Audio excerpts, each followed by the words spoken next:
Let's talk about balance. What does it mean to live a balanced life? What is balance kind of portrayed as in society right now, at least from my perspective and what I've seen? And how a book I recently read is kind of changing my perception of what it means to live a balanced life and how I'm adopting some new things to feel more balanced. So that's the plan for today. I guess my first take would be that balance doesn't mean you have to do everything. I feel like there's this misconception or popular like hustle culture, which is something that I think is changing, but for a long time there was like this hustle culture, boss babe mentality where balance meant you had to do everything. Like you had to always be productive, and having balance means having your full-time job and your side hustle, or it means saying yes to every social event and also fitting in self-care days, or waking up at 5 a.m. to get everything done. And I know that some people, including myself, honestly, like thrive when you're booked and busy. I love being busy. I love being productive. And I think so many people have it like ingrained in their mind that being productive means being successful, or doing as much as you can means productivity. And so I want to change, or I don't want to change, but I want to share how my perception of productivity and balance has changed. And I'm going to introduce the concept of Essentialism, which is a book I recently read. It's a book by Greg McKeown, and I've adopted a lot of these essentialist principles into my life, and I've noticed a big difference in how I look at things and how I choose what is essential to me, and therefore doing less but doing it better makes me have more balance. So hello everyone, and welcome back to Mindset Matters, the podcast where we choose to live with purpose and grow with intention. My name is Vic. I'm a psychology graduate, a teacher, and a certified life coach. My focus is on helping young adults discover and prioritize their passions so that they can live a life filled with happiness and fulfillment. If you are in a place where you're feeling a little bit stuck with what you want out of life, I invite you to download my 5 essential journal prompts for getting unstuck and discovering your passions. You can click the link below and get your free journal prompts to really help kickstart a purpose-driven chapter of your life. And let's get into today. I want to start with, what does it mean to live with balance? Or what does it mean to have balance? Because I think there's a few ways we could actually look at balance. One definition that I found was, to offset or compare the value of one thing with another. So we think about a scale, right? When you go to the gym and work your muscles, the other side of that is you should stretch, so that you are also allowing your muscles to relax and getting the most out of your workout. Okay, another one is making money and spending money. There's this balance here where in order to have money to spend, you need to make money. But in order for the economy to continue, we also need to be spending money, and we can't just hoard all of the money that we make. So again, that's kind of a balance. Another classic phrase, work hard, play hard. People who want to work really hard and do well for themselves also want to have fun, whatever that looks like for them. So this is, I think, this common viewpoint of balance, which is doing A and doing the opposite of A in order to reach this kind of equilibrium. And kind of like what I mentioned before, people who like to be booked and busy, that might look like saying yes to social engagements, but also prioritizing self-care and carving out time for self-care, whatever that looks like to you. So the other side of balance that I want to explore is the idea of being balanced and in harmony with the world and with the world around you. So I want to share a quote from the book Transurfing in 78 Days, which I have talked about many times over on this channel. So I definitely highly recommend this book. But one of their little chapters is on balance, and it says, when you find yourself in balance with the world around you, your life runs smoothly and pleasantly. And what I like about this is, for me, being in balance or being in harmony with the world means that you're in the least resistance possible. So when things happen, you're able to accept things as they come, and that allows you to flow, that allows you to take positive action. Because what is the opposite? The opposite is getting really frustrated when things don't work out perfectly. What does perfectly even mean? When you hit a bump in the road, or when you have a hitch in your plan, your plan for productivity even, right? If you are someone who really values being productive, and then you get sick and suddenly all your plans are derailed and you feel totally off balance, right? For the balance that is you. But sometimes balance just means being in acceptance of what is happening, because we can't always control everything around us. We can't control all the things that happen to us. So balance and this idea of having harmony with what goes on can help us be in a better flow and a better state to actually get more done and do those things better. Another concept that I thought was really interesting that popped into my head was the law of least effort. And this will bleed into what we talk about with essentialism as well. But the law of least effort is in the book, The 7 Spiritual Laws of Success by Deepak Chopra. And this book is a quick read, but it's a deep read. And it took me several times reading this to really understand it. And it's something that literally I read it went over my head. This was years ago. But another book I'd highly recommend. The law of least effort is based on the fact that nature's intelligence functions with effortless ease and abandoned carefreeness. This is the principle of least action, of no resistance. This is, therefore, the principle of harmony and love. When we learn this lesson from nature, we easily fulfill our desires. So when we think about nature, and we think about the clockwork that is these naturally occurring cycles in nature, okay, the sun rising and setting, the moon cycle, the way that the leaves start to turn orange and fall off the trees when it's fall. Like, there's so many things in nature that are cyclical and they're just natural. And when we can be in harmony with even the principle of nature of, the trees aren't trying super hard to produce oxygen. They just do it.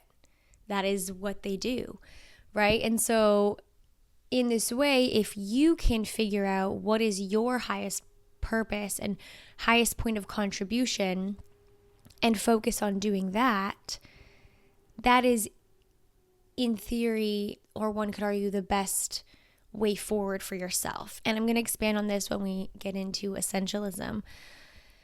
But there's 3 kind of pointers in the book of how to practice this law of least effort. And one is being in acceptance of what is, which is something I think I talk about quite often on this channel. When things happen, any bump in the road, any inconvenience, any frustration, any negative feelings you have to these situations, it puts you into this resistance, and it does cause friction in your life. So if you can really learn acceptance, and a quote that I've mentioned before that really goes with this is, I don't mind what happens. I'm not in resistance to the things around me. I don't mind what happens. I can actually pivot. I can adjust based on the things that come my way.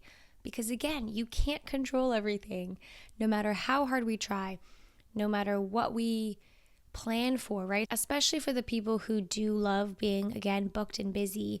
You might have something scheduled for yourself. But at some point, there's going to be a bump in the road. And I think it's really important to learn to be in acceptance. And the faster you can accept this change of plan, the faster you can get back in motion, because the opposite of being in resistance, you're causing more friction and you're making things harder for yourself. So this law of least effort is when you're in acceptance, you don't have to work as hard to get things done. Okay, the next one is taking responsibility for our own situation. So when things happen and you recognize that, okay, this is the situation I'm in and I'm the only person responsible, right? You're stopping that blaming things outside of yourself. And it's not to say that you are the cause of the things in your life. And it's not to say if you have a problem that it's your fault, but it is to say that if you have a problem, it is your responsibility to choose how to deal with it. And you can't put that on somebody else. So again, by accepting responsibility, you are able to put yourself in this mind frame of, okay, well, what is the best route forward? Instead of wallowing in the frustration, the blaming everyone outside of yourself, the anger towards the world around you. And then lastly is a big one, letting go the need to defend. When you are so attached to being right, or you really need to prove your point of view, you really need to prove why you're doing something, you are going to waste so much time trying to explain it. And it's funny, I recently was with my friends. I had a couple friends visit me, and I can't remember what the situation was, but there was something that kept coming up, and you know what? It was something so silly. It was me. I was like defending like my outfit choice or something. Okay. And I know this is so silly and mundane, but I was like, I put on an outfit. I was getting my friend's approval. Okay. As you do.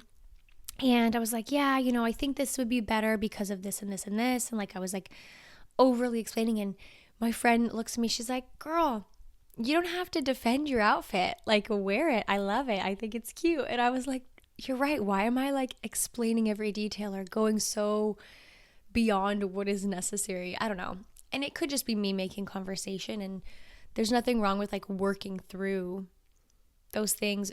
But it was funny the way I was saying it was as if I was justifying it to my friends, which like I don't need to do. Anyways, I know that's like a silly example, but in general, when we try so hard to like defend our point of view, we end up just exhausting a lot of energy, maybe on people who won't understand anyways, right? Not everyone's going to understand you. Not everyone's going to get it. And I think it's better to not waste your breath trying to over justify why you want to do something or your decisions if it's not someone that you really need to understand. I think it depends on the context. If you're in a relationship with someone, yeah, you might have to like explain why you're doing something to them.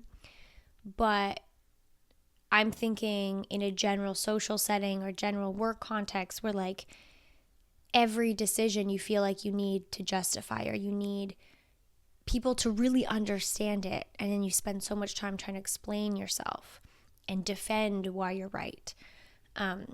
And I do feel like this ends up being a big waste of energy.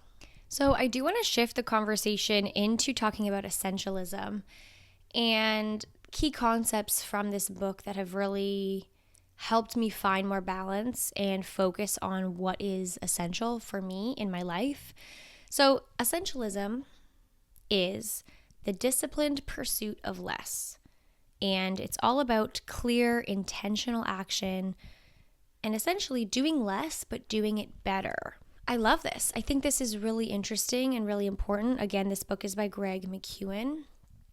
I would highly recommend that you check it out. Doing less, but doing it better. I think in this day and age, again, we try to do everything. We try to say yes to everything. We want to be everywhere and be everything to everyone. And what ends up happening is we either burn out because we're trying to do literally everything under the sun. We're saying yes to too many things, or we just don't even know who we are, and we haven't taken the time to really self-discover and figure out what is essential, and then therefore your energy is kind of going everywhere. So essentialism is all about figuring out what is your highest point of contribution. So what is your best purpose, and what things will help that come to life? And really just like saying goodbye to everything else.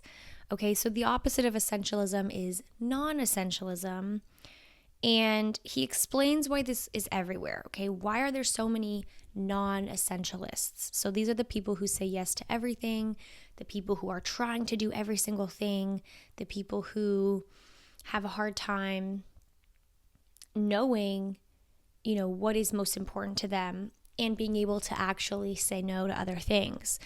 And a couple things he says are that, first of all, we have too many choices. And this is very true in this day and age. We have choices everywhere for everything. You could go online shopping and there's a million stores to choose from.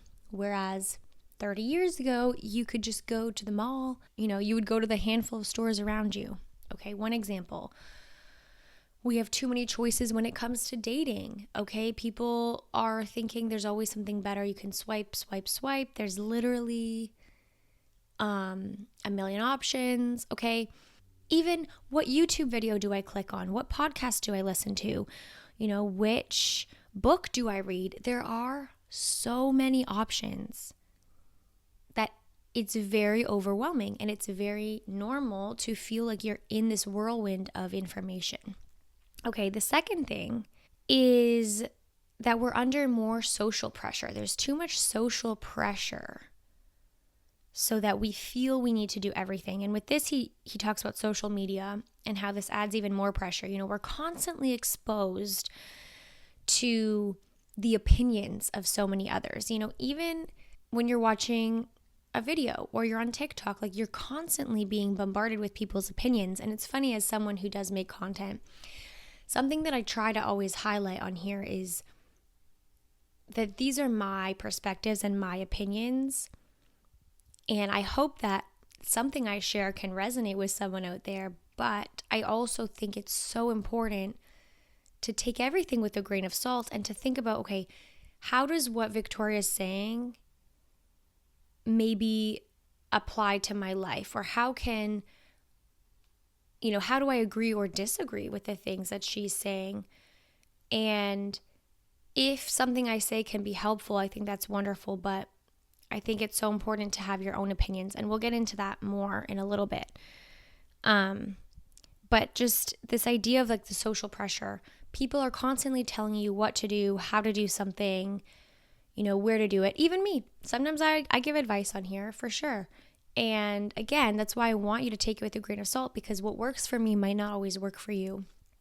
And what works for anyone might not work for you. And I think it's so important to recognize that. And that is what essentialism is figuring out what works for you and not listening to the masses all of the time and getting bombarded and feeling overwhelmed with all of these opinions, all of the information, just seeing what people are doing and maybe feeling the social pressure to also be doing those things.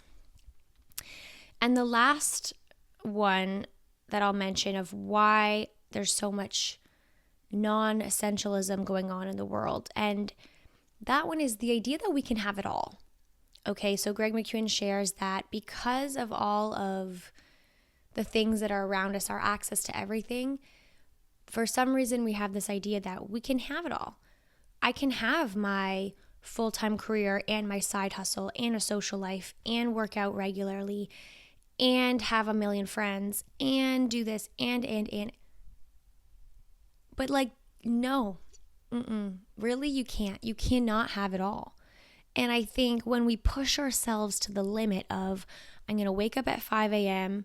so that I can get all these things done, then I'm going to work my full-time job, then I'm going to go to the gym, then I'm going to do this, then I'm going to spend time with my partner, and then I'm going to call my mom, and then I'm going to see my friends, and then I'm going to wake up and do it again.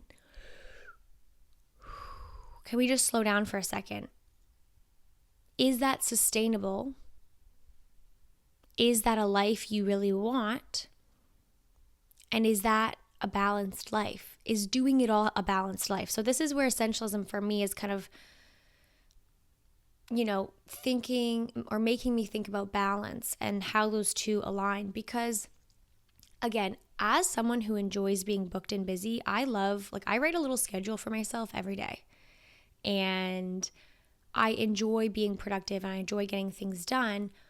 But I'm starting to think more about, okay, what are the things that are essential to me? And if it's not essential, I don't want to do it. If it's not bringing me joy, if it's not adding to my life, then I don't have space for that.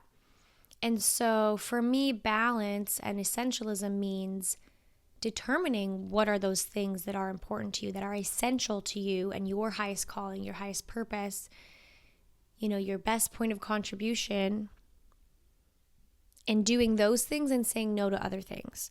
Because to me, a balanced life isn't trying to do everything, because in my opinion, that's when we burn out. Oh, I'll be right back. Okay, I got warm and I had to answer the door because we're having washing machine problems and there's someone here to fix it. So that's being settled. Okay, so to shift into the next part of this podcast, perfect timing, washing machine helper.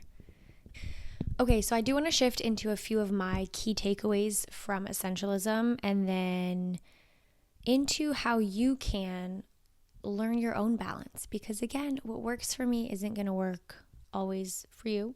Maybe some things will, some things won't, and that's totally okay. My goal is not to make a bunch of clones of Vic, because I am unique, and guess what? You are unique. You are your own full, whole, complete human, and I hope I can spark some inspiration in terms of helping you self-discover.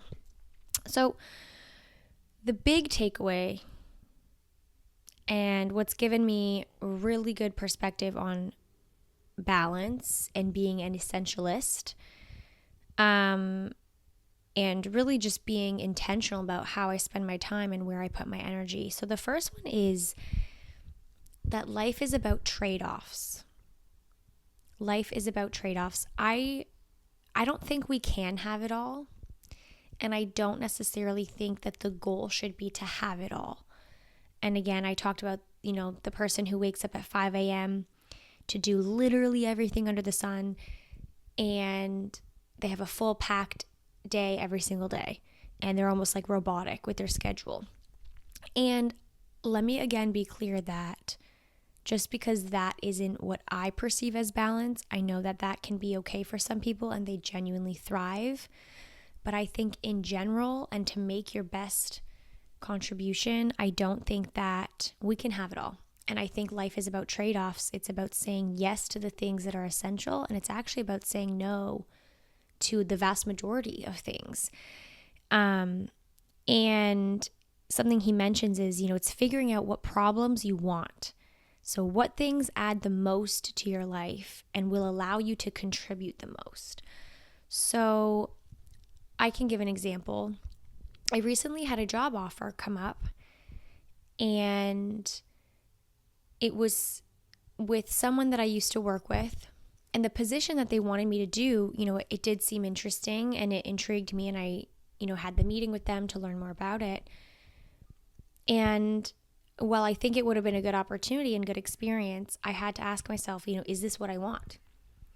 And is saying yes to this going to make me have less time for the things that are really important to me, right? So I ended up saying no. I turned it down, and that was the right decision. And I think the trade-off is, it's like, okay, what things are worth the challenge?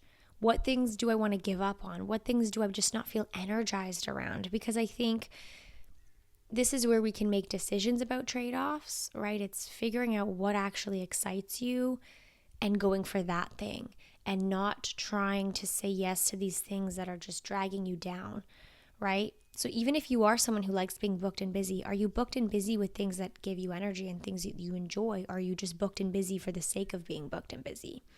Okay, so that could be something to reflect on.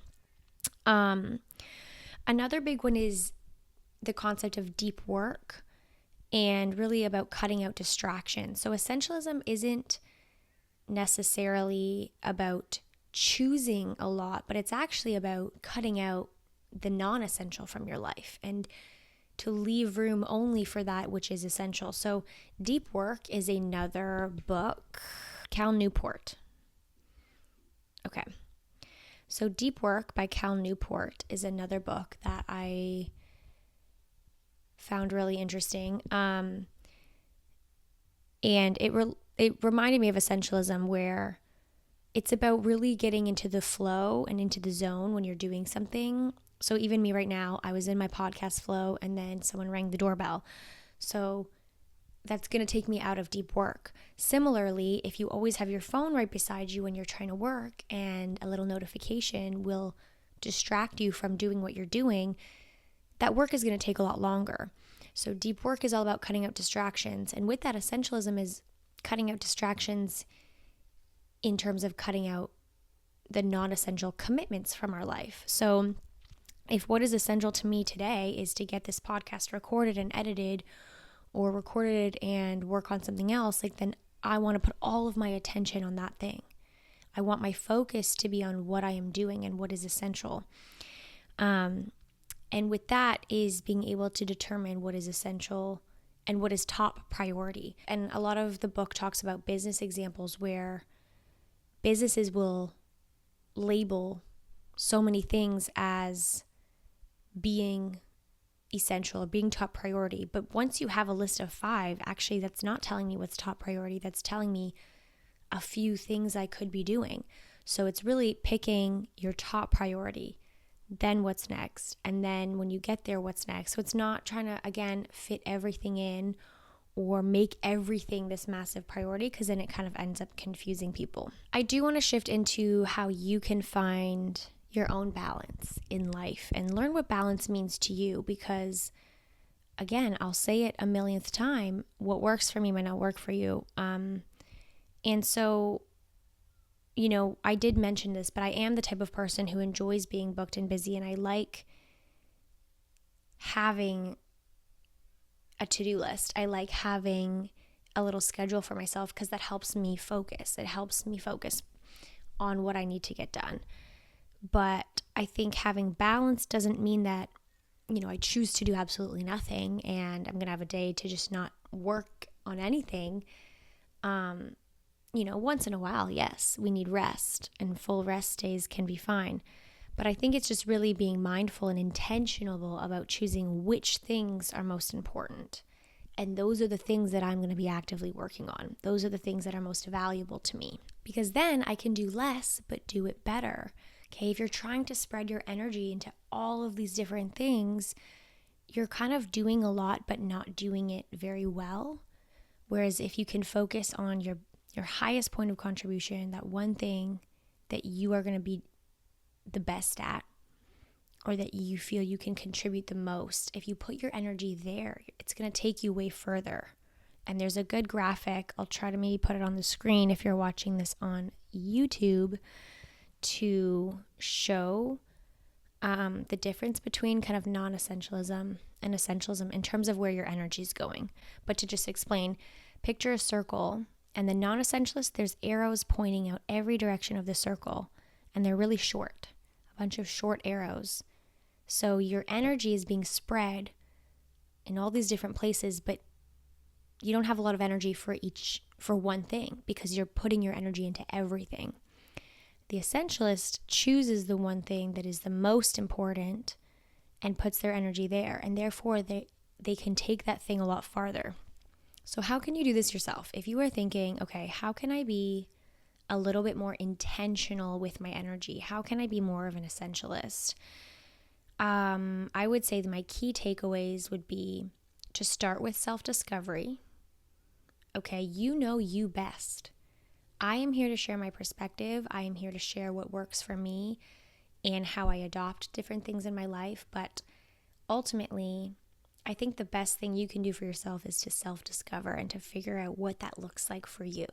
So if you are in a place, again, where you're feeling a little bit lost on what lights you up and what really would be essential for you, I definitely recommend downloading my 5 essential journal prompts for getting unstuck and discovering your passions. You can download that for free with the link below in the description. It's mindsetmatterswithvic.com/freebie. And those prompts have really helped me just dig deeper into myself and who I am and what I want out of life. And I hope that they could do the same for you. So it's time to get unstuck. It's time to figure out, okay, what is essential in my life and what things do I want to be focusing on? Because if you don't know what they are, it's going to be challenging to figure that out. So that will help you get a little bit more clear. Again, you can download those by clicking the link below. The second thing would be to ask yourself this, okay? And take a moment to think about this, even now, pause this and really think about it for a moment. What things am I overcommitting to that don't actually excite me? What are the things in your life that you're committing to or overcommitting to, but you're not excited about them? And dig into why you feel you need to say yes. Like, why are you doing these things? And is it taking your time away from actually doing what is essential for you? And what would make you feel like you're contributing to the best of your ability? And so if you can really dig into that question, I would even do a little journaling on this. What am I overcommitting to that isn't bringing me joy? I can think of an example from a few years ago. I was overcommitting to social engagements that I didn't enjoy. And I would say yes to doing these things because it's what my friends were doing, or it's where it was what the party was at, and I felt like I would say yes to doing activities that I just didn't care about and that left me with very little energy.